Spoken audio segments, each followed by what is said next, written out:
ভাত খায় নাই তোর বাপে চামিচ হ্যাঁ চামিচ দাও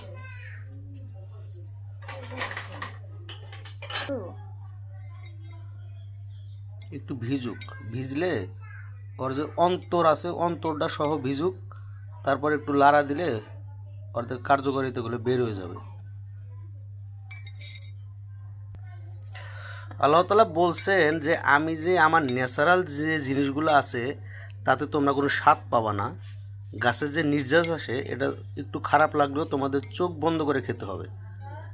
খেলে এটা দ্বিগুণ পরিমাণ কি উপকার পাওয়া যাবে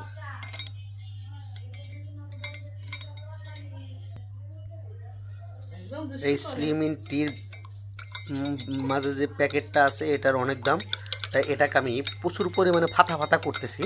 আর ভিতরে যেন কোনো প্রকারের নির্যাস না থাকে সেজন্য আমি বারবার এটাকে আমি একেবারে ছত্রভঙ্গ করার চেষ্টা করতেছি এটা যদি ছিঁড়েও যায় আমার কিছু করার নাই প্রয়োজন হলে ওটার যে গাছপাতা আছে ওগুলো খেয়ে ফেলবো তুমি খাবে মানে ওটা খাবো দুষ্টু করে না শোনা দুষ্টু করতে হয় না